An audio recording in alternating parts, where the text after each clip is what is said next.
we need to do a clapper? Okay. It's not that. Quiet on the set. Quiet on the set. Dan, you good to go? All right. Hey, welcome everybody to our second annual, I guess we can say second now, right? And say annual? Yeah. Dutch oven cooking class. Everybody was here last year? Yay. All right, we'll just pick up from where we left off then. If not, go back and review the. Oh, we didn't have video then. We didn't have video. Sorry. So, This is Doug, and I'm Steven. Steven, And then our wives are here somewhere. They'll be assisting a little bit. yeah. And thank you for coming. Welcome. We are a little subgroup, a little sub-club of the vintage community, the Vintage Dutch Oven Group. So if you have a vintage trailer and you want to cook on cast iron, you're welcome to join us. And We've been getting together about twice a year. twice a year at least. And we do do some cooking together, and we all have a meal, and so it's just kind of fun to do some stuff together and have a good excuse. Come and David does blooming apples or blooming onions. My peach cobbler. Or a peach cobbler. And so Cottage pie. Now we've got a couple people in the audience, I think, and a couple more coming that are already in the group. So, right. So those B-dogs. B-dogs. So When we see each other in town. so So how many people have a Dutch oven at home already? They just got theirs. They just got it. how many's using your Dutch oven at home? All right. Are you camp or oven? Both. Both. Cast iron or enamel? Both. All right. Yeah, Or good. cast aluminum too. We have one member that has cast aluminum. Yeah, but he's in the outer region. The fringe. The fringe. Yeah. So, today I wanted to talk about cast iron and seasoning. Just to get you going, so you know what we're doing today. Brought in the 14. We're in the 14. We're going to do turkey pot pie. That's all been cooking for the last about hour or so. We actually started a week ago, and we took a 14-pound turkey and did it in this oven here. It took us about 2.5 hours to get through it. 2.5 hours for a 14-pound turkey seemed like not enough, but once we get it probed and we had good temperature, we started pulling apart. No red, no nothing. So it was quite quick, or quicker than I thought it would be. But we butterflied it, put it in, and it came out really good. Dog, So- what size is that pot? This one here, this is a 14 deep. So, where's my wife's here. Well, I was going to talk about my collection. And she calls it my addiction. When I had them all out, it was kind of embarrassing that I had so many. But anyways, this is the 14 deep. The 14 deeps are still being manufactured. Lodge has them. I prefer Lodge. That's kind of my go-to. But Camp Chef also makes them as well. But that's the 14 deep. And so in the 14 deep, we have a mountain band breakfast going. And so that was started earlier with sausage, potatoes, onions, and bell pepper. The eggs just went on a little bit. So once they get firm, then we'll dump some cheese on that, and that should be ready by 10:30 for eating. Yes, sir. Is there a difference in like the Lodge and the Camp Chef, or is cast iron cast iron? Cast iron's cast iron. It's usually more preference. Again, I prefer Lodge. I do have a couple Camp Chefs just for to try them out, but I do prefer the Lodge. So the one over here is a 14 shallow. That is cooking the chicken pot pie or the turkey pot pie. That started a while ago as well, and that is a 14-inch shallow. They no longer make the shallows anymore for the 14, and so it's an eBay find or marketplace to find those. When you do, it's about $100 to $200 to find one of those. So look in the garage sales and the estate sales. Yeah, yeah. So They're everywhere. in the 12, this is a 12. there is monkey bread going. So, and I have that in it. We'll bring it out a little bit, but that is, it's in a spring form pan that I'm cooking that in. So, anyways, I do. I wanted to show. I can show that. Okay, if you can show that. Yep. One thing I wanted to talk about. Which one is this? This one here is this pan here. It's the big one, yeah. It's Okay. the before and after. Yeah. So don't be in scared about April we were camping, and on the way home we were able to go down the 405 and stop in downtown or in LA and pick up that oven for $10. Wow. However, I think I got ripped because it took a lot of work to get that going. What I ended up doing, it was setting up an electrolysis tank. And I would recommend that if you have a rusty or a dirty, really rusty. There's a couple ways to clean a Dutch oven or to clean the cast iron. One is you get steel wool and just spend like 8 hours scrubbing on it. I wouldn't recommend it. And I've done it, right? And you can do some damage to them, but it's not too bad. It's recoverable, but I wouldn't spend that time. To clean off the gunk, the black gunk, the years of gunk, you can use a lye tank. You build it like a trash can, put lye in it. I'm not a fan of lye. I don't have kids, but I would be concerned about that, right? It doesn't hurt the oven, but you're gonna have to soak it in there for a while. The other way to do it is to use yellow cap easy off. There's lye in that. And so you can spray that really good, put that in a black trash bag, set it in the sun, let it kind of warm up, and that will kill, or that will remove that gunk as well. So it works pretty good, but you do need to take some time on that. The other option is to do a electrolysis tank. And they're fairly easy to build. You need to get some metal, sacrificial metal. You're going to get either a DC converter or a simple manual trickle charger, and that's what I ended up buying, was a trickle charger. You all right? So you put in the water, about 10 gallons of water, whatever size tank you buy. Some guys are using like 55-gallon drums, and they're using rebar that they drop into that. They connect all those to the charger. You're going to connect the positive lead from that trickle charger into that sacrificial metal, and then you're going to put the negative on the piece that you're trying to de-junk or degunk. You're also, the nice thing about the electrolysis is that it takes off the gunk and takes off all of the rust, or will remove the rust. So it takes, the one below, this one here just came out. You want to show them Boy Scout? That one just came out of the tank. It took the lid and the base were in there for a 24-hour period. But it came out really clean. Wow. I don't have a before picture. Wow. So, Beautiful. Yeah. looks brand new. It does. So this is what I call the root beer color. This I haven't used yet. This I seasoned. It was four rounds of seasoning. When you get a new Dutch oven, what you want to do before you use it, they come and they say that they're pre-seasoned, right? Don't trust it. Yeah, it's the start of it. So to season a Dutch oven, to bake it and season it, what you're going to do is put it on a stove, warm it up to warm that metal up, so that metal will accept the oil and receive it. Get it nice and hot. Make sure you have your gloves so you don't burn your fingers, which I always do at least once, maybe twice. What's the best oil? You want to use a high temperature oil. They recommend. I would recommend grapeseed oil. I get a small bottle of it at Trader Joe's. It works really well.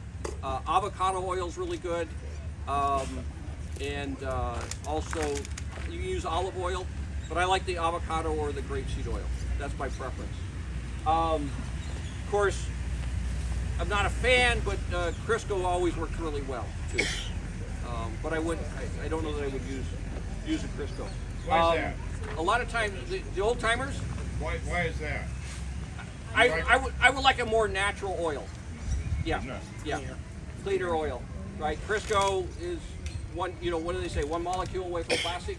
So I'd rather use a more natural, organic oil. Yeah. The old timers will use lard, or they'll use bacon fat, and so that works as well. You just gotta be careful. If you're using it every day, you're fine. If it's gonna sit for a while, it could go rancid on you. Yeah. So, moving on. What did I? Oh. So, what about washing it? I can't use soap, right? Yeah, there's. It depends on who you're talking to, right? There in the day when they first came out, there was saying don't use soap, and the reason that they would say don't use soap was because there was lye built into the soap, and then the lye would kill your seasoning. So you don't want to use that. I still don't use soap. And I do. And Laura does too. Yeah. Yeah. The new soaps are fine. Yeah. They're not a problem.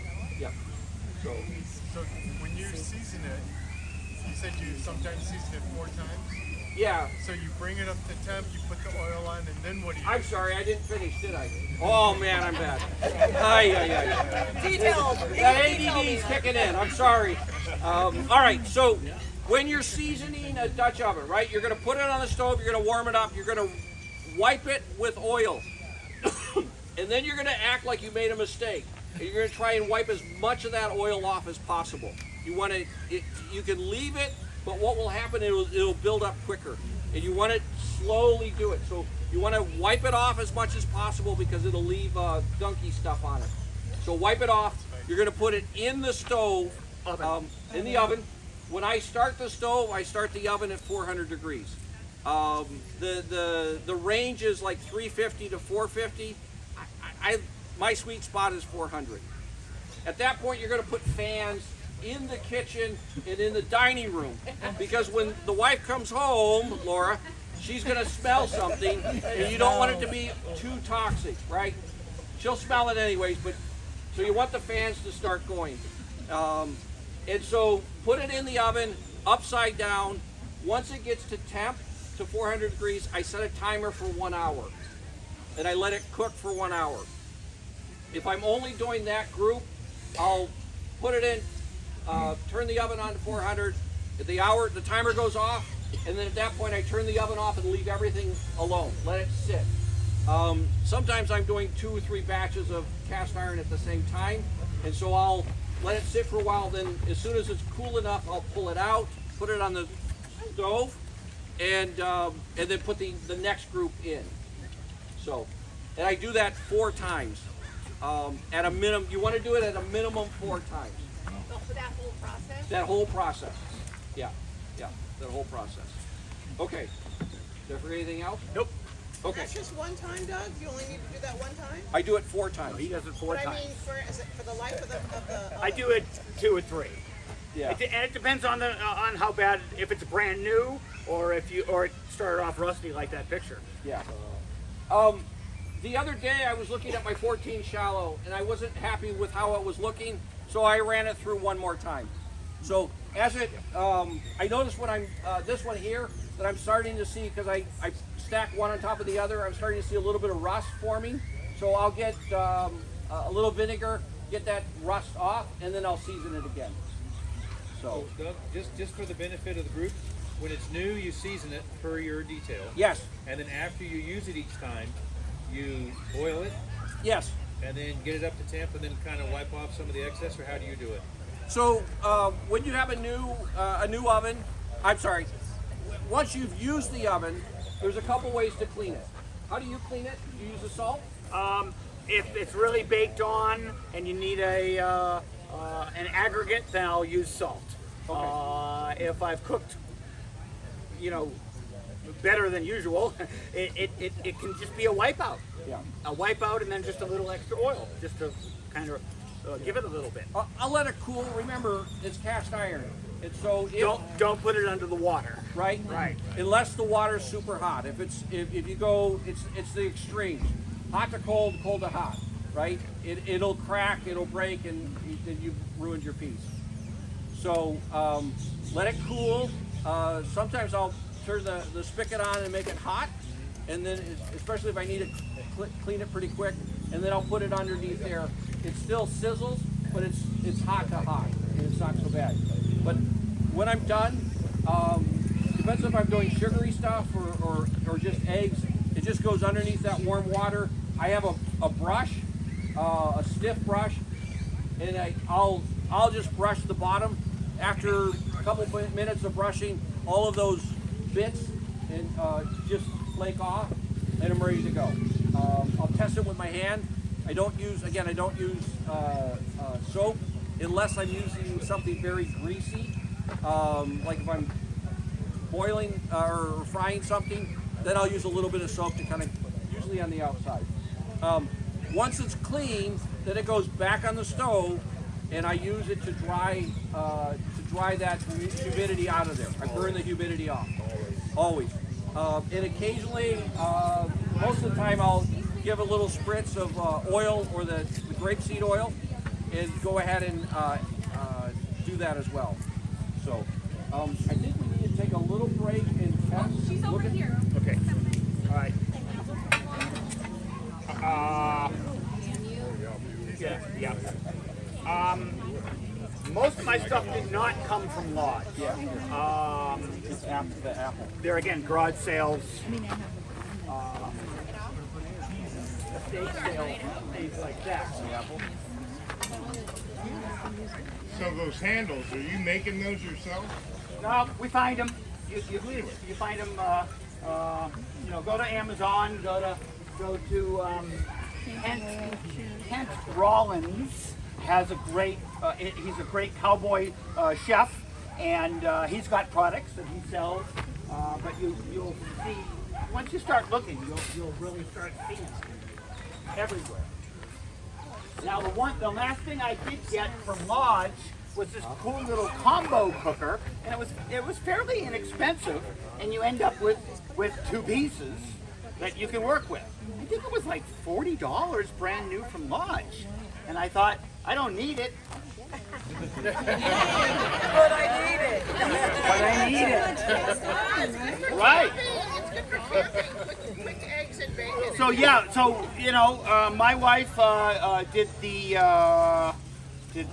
bacon and the eggs, or the eggs and the whatever, and and it's perfect. And you could do a cobbler in there. You could do lots of things.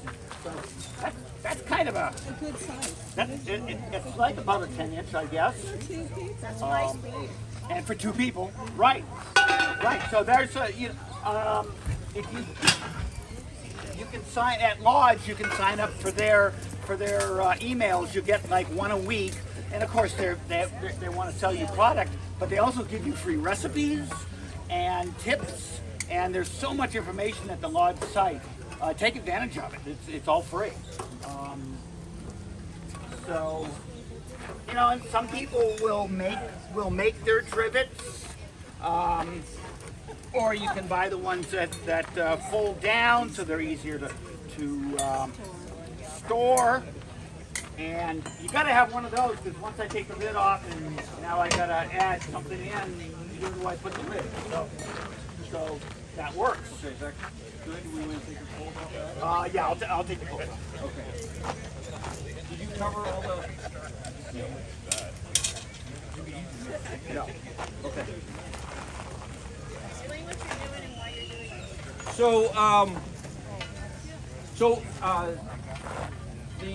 the pot pie is coming out good. Looks like the biscuits are nicely browned, and they're looking good. But we want to slow that down, so we're going to take the heat off it. So you put heat on the bottom and heat on the top, and that makes your oven. If you're stewing, if you're braising or sauteing something, you want to have more heat on the bottom, right? If you're baking, you want to have more heat on the top. Generally, when you're doing it, it's a 1/3, 2/3. Okay. there are charts, and I have the charts and can provide those, but in the lodge book they give you a chart of how many coals. It's typically 25 degrees per coal, and then so it's usually like 24 on top and 16 on the bottom, or 12 on the bottom. It's kind of how it goes. So here it says for a for a 12-inch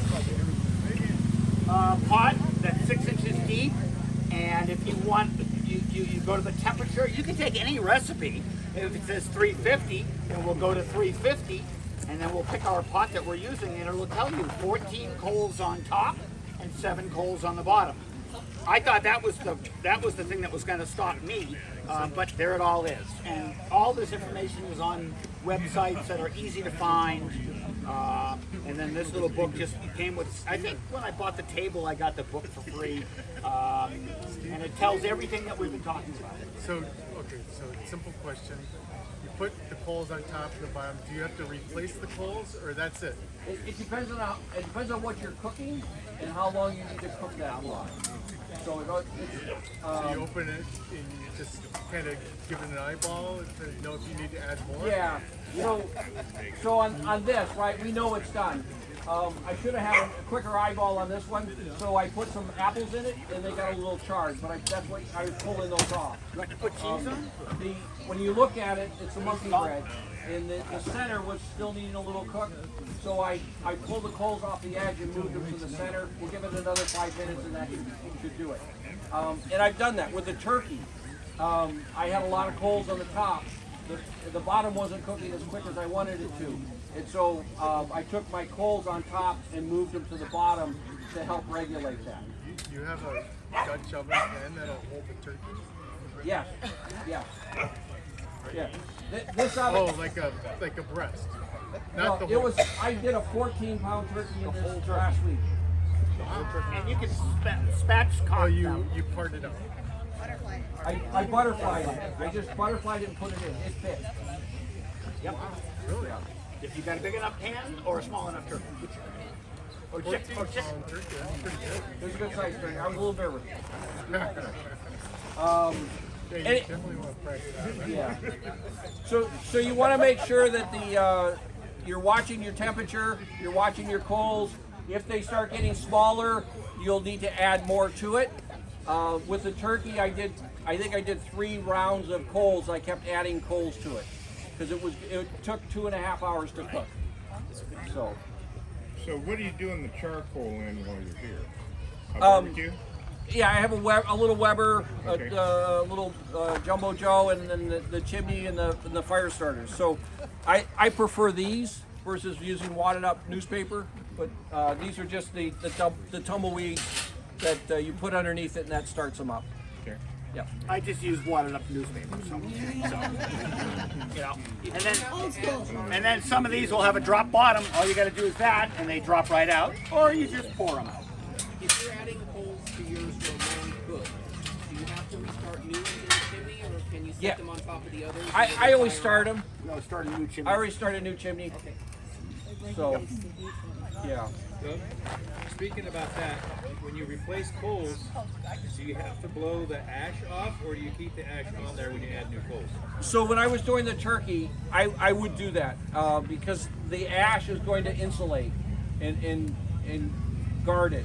You know, a little whisk broom will help move that along.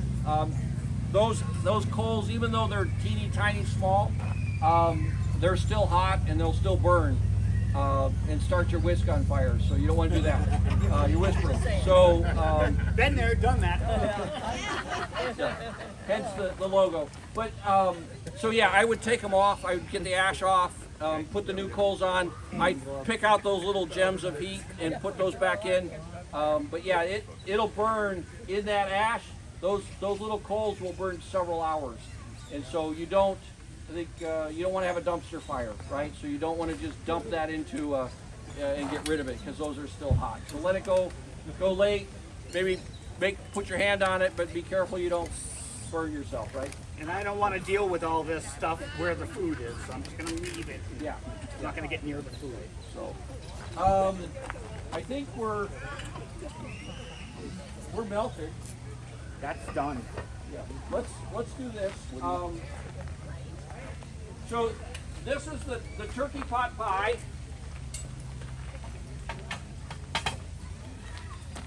With the biscuits on top.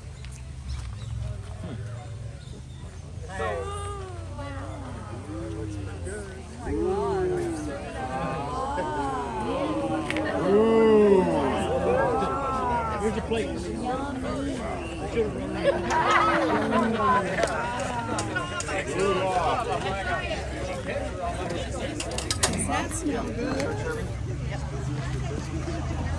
So about how long did that take? It's a big oven, and so it did take me a little bit longer. It was about an hour. So, well, maybe it was a week and a half because I started the turkey last week, right? No, just curious here. Here is about, so what I did is I made a quick roux. Well, actually, Laura made a quick roux for me. We started that roux going. Did put in onions and potatoes to get those cooking, and then I took the turkey that I had cooked last week, chopped it. It has been chopped up. That went in on top to start warming that, and then we used some canned soup mix and put that on top. Got that warming up and get that going, once that was warm and bubbling, then at that point we put the counter wop biscuits on it, and that's how that came out. So, what is a counter wop biscuit? It's the little cans that when you open them up and you whop them on the counter, they open up.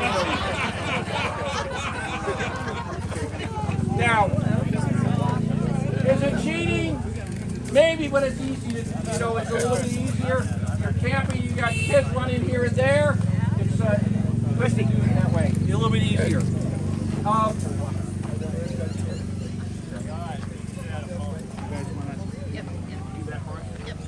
Everybody gets one quarter of a biscuit, and perfect. Yes, honey, right here. That's better, right? Yep.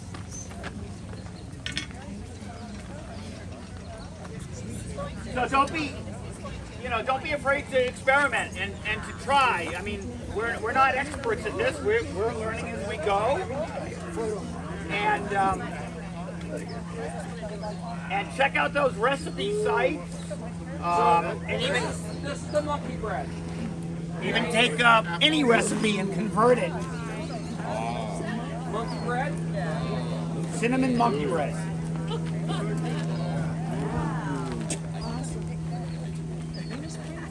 I put it in a spring form, yeah. So I use a spring form pan for this. The monkey bread. Cheating. I use more counter wop biscuits. They were cut up and quartered. Those went into a mixture of cinnamon and sugar. And then I took brown sugar, butter, and a little bit of water, heated that up to make a little bit of a caramel sauce, and that poured over top of that. We also put in, I don't know if they made it, but we put in a little bit of extra dried apples to give it a little bit different texture. So that's I always throw in a little vanilla because I love vanilla. yeah. I used a spring form pan just so it was a little bit more controlled, and that seemed to work out really well. So we'll get those out here soon. And then Delicious. Yes, excellent. Good job. Again. so this is the Mountain Man. So you got eggs, sausage, cheese. Yep. Potatoes. I'll explain. Yeah, cholesterol. Yeah, we don't know how to cook dietetically. Yeah, what the heck? Right, we're camping. So It's comfort food. the Mountain Man, it's kind of a classic for camping with the Dutch oven. You can do it a couple different ways. This one was sausage, so I pre-cooked the sausage, You can use bacon. I've used chorizo, which comes out really good as well. I've also used tri-tip from the night before and throw that in there as well. Yeah, leftovers. Leftovers, yeah. So whatever one of our campouts with, like, okay, who's got what, and then that went in for the mountain man. But it's usually a meat. This one's sausage, onions, bell pepper. Got that stewed up, and then we put in shredded potatoes, hash browns. Put that in. Got that warming up. The eggs went in. Once they got firm, then we put in the cheese on top to melt. So, More coming. yes.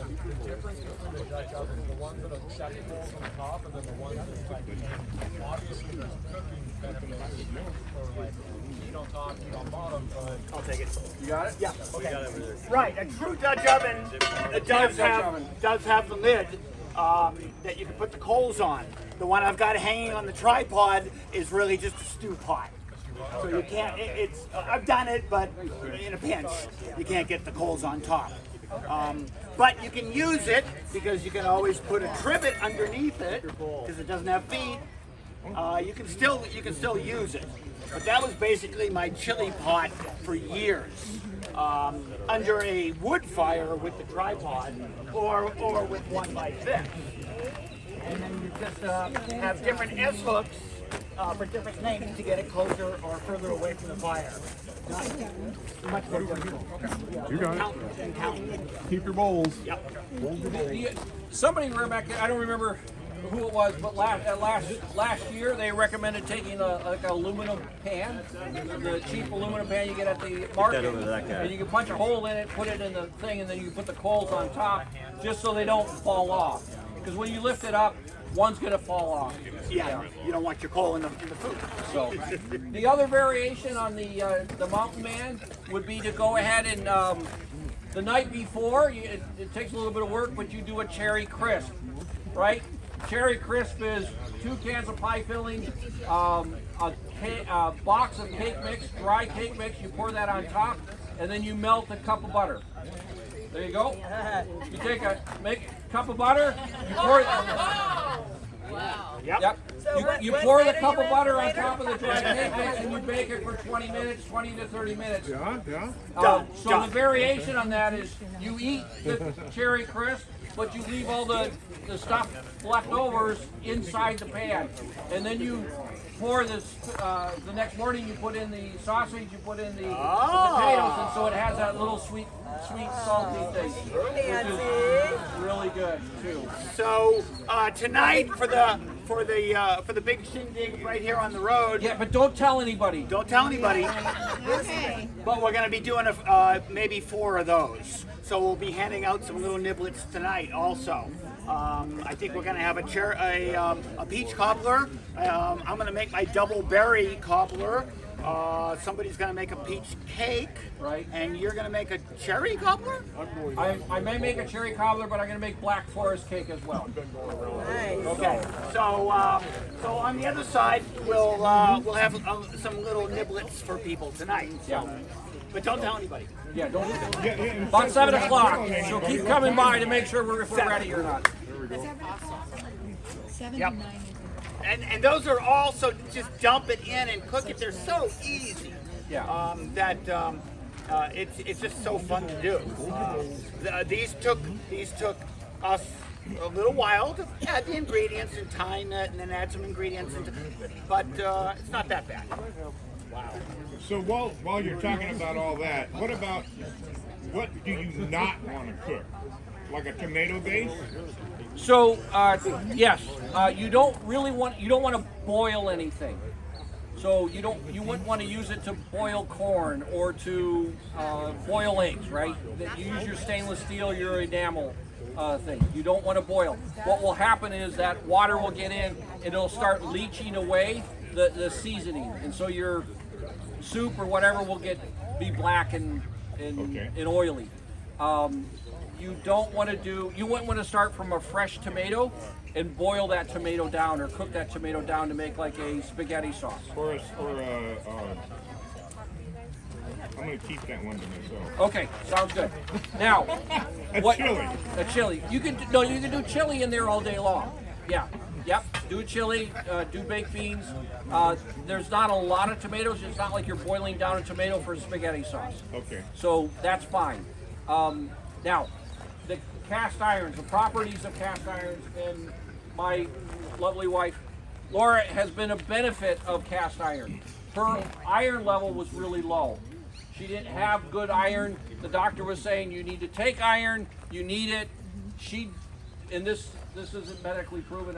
Do we need to explain it? Anyway, We're not doctors. we're not doctors, but what happened is she can't take iron because it gives her tummy problems. Yeah. So she started cooking with cast iron. Took her about 18 months. She was cooking about every day, and when we would do spaghetti sauce, she would have the spaghetti, get it out of a can, right? And so she would saute the meat in the cast iron. Then she would pour the spaghetti sauce just to warm it in the cast iron. And what that would do is that would help leach some of that iron out and go from there.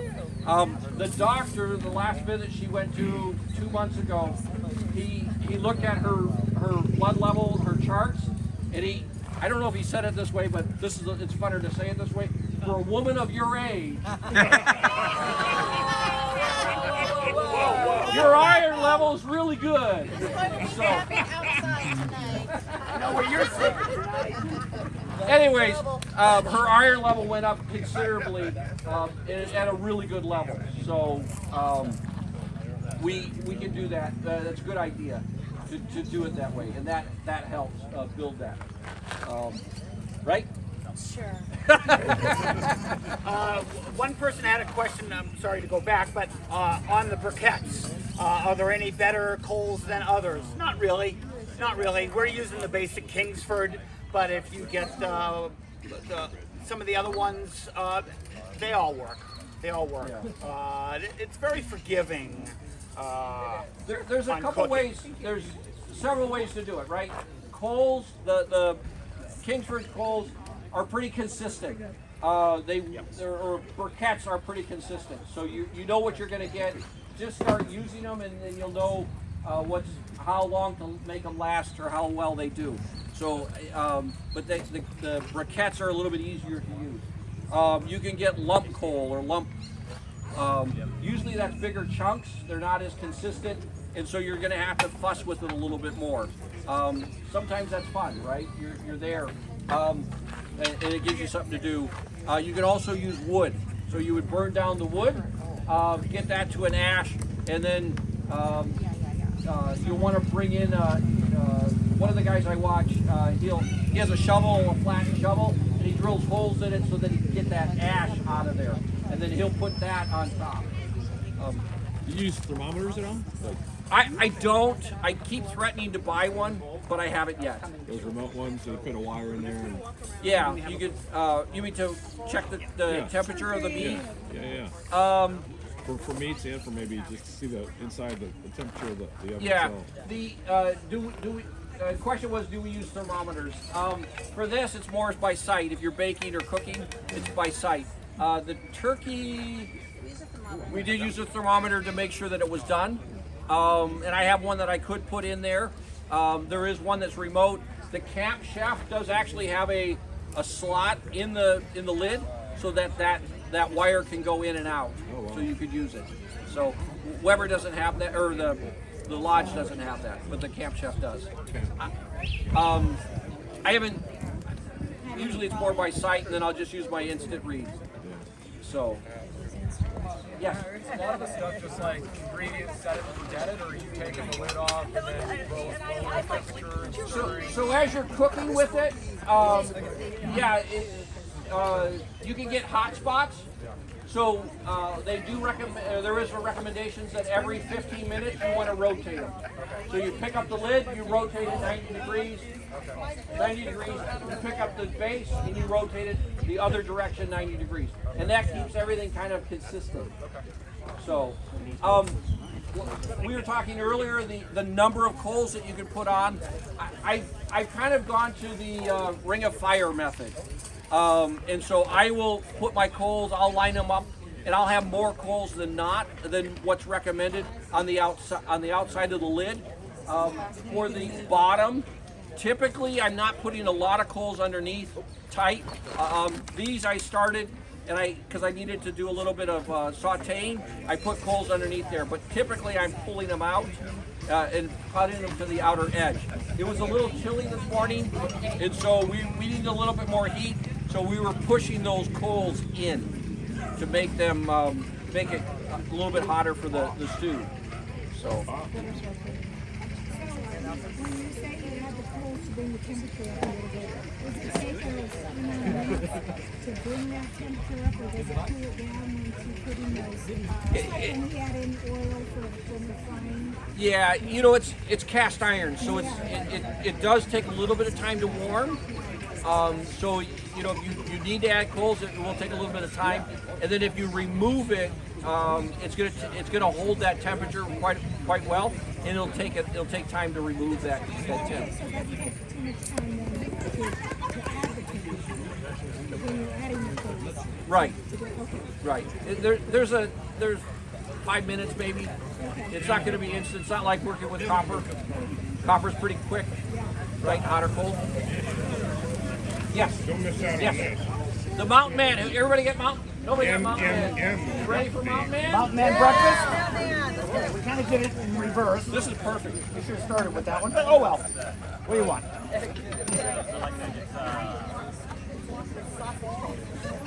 You want these?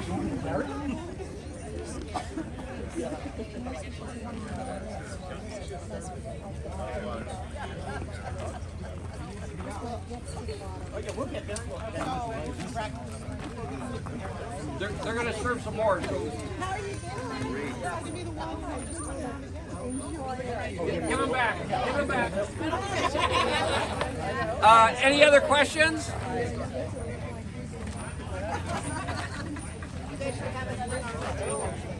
Next time, yes. Bring your own bowl, bring your own food. Yeah, that'll have to be added to this. Yeah. What do you need?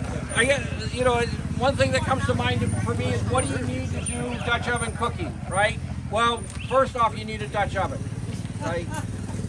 That would make sense. Priority one. It's better to have a camp Dutch oven. Recommendation would be how many people are you feeding, right? If it's just you, an 8. An 8 is a good size Dutch oven. Because of all of you, because I want you to see them, I've obtained these other Dutch ovens, right? Because I'm a giver. Thank you for your sacrifice. Yeah, I'm a giver. So, there's a 5. This is a 5. This is a half-quart Dutch oven. This is the 6. This is a 1-quart Dutch oven. You're having to find these on eBay. They discontinued these. But they look really cute on top, right? On what they call the wedding cake. So that's how I build that. If you're doing 1 or 2 people, an 8 is probably a good size, right? I want to mention, when I started, I was looking at all recipes, and like everything calls for 12 inch. Every recipe. Right. You have to do a little bit of it. Right, you might have to modify that. Yep, you may have to modify that. Below the 8, this one here, that is a 10. That is another good oven to have. The 10 and the 12 are pretty much your typical ovens. Hey, when do you use parchment paper? So I do like when I bake, I'll use parchment paper. For cakes and breads and that sort of thing. Cakes and breads, right? It doesn't burn and it cleans it up. It's a little bit quicker cleanup. So tonight I'll use it. On Amazon, you can buy, this is I think a 24-inch parchment paper. You can get it already get them round. I can't cut them round, so I buy them round. No, you're going to put it inside the oven. Just like I bake. Right, but I mean, like, it comes out and you put the lid on and some is sticking out. Right, just Yep. like this. So you make sure. Yep. Yep. And you have to be careful because sometimes the ash will fall over into the paper and you lift it up and then the wind catches it and it. But again, charcoal's all right. You need it to clean your teeth and it's good for your gut. So it's not a problem. But we're that not ash. doctors. But we're not doctors. We don't. We play a doctor on TV. So, the 12, the 10. So Lodge still makes a 10. They make two 10s. They make a deep and they make a shallow. Your deep is going to be either you need more capacity or you're baking. You want it a little bit taller. That's a deep. Oh yeah, that's right. I forgot about the deep. And that is the shallow. It's not that much more, but whatever you get, you can use. I always like to try to make sure I have plenty of pan. Because every now and then I'll be like right to the top, and I'm like, oh, I should have went to the 12 instead of the 10. Yeah. It all So You figure it out. this is the 12. This is a shallow 12.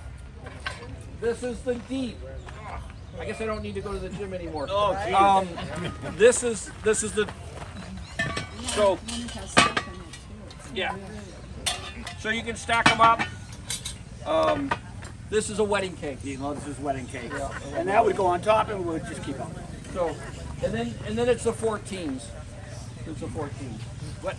So if you can find something, inexpensively, that's the way to go. Do a little, maybe a couple hours worth of work on it, and you've saved a lot of money. Because, like you were talking, some of these are up there. Yeah. Do you ever stack them when you're cooking? Yeah. In April we did a cook, and I did a wedding cake. I didn't have my deep, but I did a 14, a 12, a 10, an 8, a 5, a 6, and a 5. Like this? Like this. So I cook like this. Cold. Yeah. The top of one equals So the bottom of the the top one we did that was the artichoke dip, and then I did it in the 6. I did a baked brie. In the 8 I did bacon wrapped dates. In the 10 I did a vegetable stew. In the 12 I did it was a cheesy bread, so a loaf of bread, cut it, shoved it with garlic and olive oil and then cheese, and then baked it there. And then the 14 was roasted chicken. So, Do you have any leftovers? no. And those are, it's a lot of fun to do, but it is work and challenging to get all that done. And you meet your neighbors because they're all like, hey, What are you doing? what do you got? Hey, buddy. Oh, good. So, anyways, did everybody get something to eat? Yeah. They had enough. All right. Oh, I've never had enough. Any other questions at all? And as you think of them, Dory. ask us. And seriously, like, don't be afraid. Yeah. I don't cook. I don't cook at all. Here's I'm a not the chef of non-cooker my right here. family, and we've done this a couple of times with them, and it's turned out great both times. Like, it's really forgiving. It's easy. Dive in and do it completely. Yep, exactly. If you'd like more information on the bee dogs, talk to me. I'll get your information written down, and we'll get you on the mailing list and let you know what's coming up. Is it our next one? Our next one is February 1st in Bakersfield. Our Bakersfield contingent would like to host. They've got room in their driveway for all of our rigs. Oh, yeah. Oh, yeah. Last June we had it in Ventura, and before that we were in Cucamonga. So we just kind of move around a little bit, and we are planning a weekend camping trip for V-Dogs only. Stay tuned. So go over again if you have an oven type Dutch oven, Like this? Yep. and to use it at a campout as an oven. Right. If you want it, what you can do. These are either stands for your lid, or you can use it for cooking. So you can take. You want it? Yeah. Take it. What are you doing for the lid? So That's the tough part. that's the tough part. You can. I think Steven did it one time, and he just set them on top. right? But you got to be careful because they'll roll off. Okay. Last camp, somebody suggested taking an aluminum pan, popping a hole in it for the lid, and then starting to put the coals on top of that. That you would kind of work great. reform it. Yeah, mine's an old Griswold, so the top Oh, of it's the probably you probably just now. I do Get a run. watch, huh? I do run I started a society for wayward and abused cast iron. So if you want to bring those to me, Oh yeah, no. we'll help. We'll help. No, help no, take no, care no, of no. that for you, especially at Griswold. So Yeah, well, you know, there's a set of pans and the Dutch oven, and no. yeah, I think that they would be a good volunteer to come over. Anyways, then you could do that, do the same thing. So storage. There was a question about storage. On these, I have a big box and I put about 5 of them in. I don't know that I can do that anymore because it's getting really heavy. There's bags you can buy, and you can get the bags, put them in the bags. I'm thinking about making some boxes and putting them in boxes and storing them that way, one at a time, and a little bit easier. Yeah, you do want to, if you have the lid, you might want to take a paper towel, wad it up, and then that way it keeps the moisture from collecting inside, and it allows it to breathe. That oil, we don't camp every day, right? So that oil can, I'm checking it before I cook it, and I'll clean it real quick, because that oil will get a little smelly. It's off-putting. So it will. Parchment, I'll use a parchment, make sure that doesn't happen. Or I'm cleaning it really good before I do it, heat it up, and then I can start cooking. What about email? Don't forget to promote your next meeting now. October 26th. Oh, yes, I'm sorry. So at the Otay Mesa Halloween bash in Otay Mesa, Osha Mesa. Sorry, Osha Mesa, and that is October 26th at 1 o'clock. So we're going to be at Stevens Camp. We'll do the same, similar class, new information. Recipes, right? And we'll have recipes. We're going to do, Eye of Newt salad or something.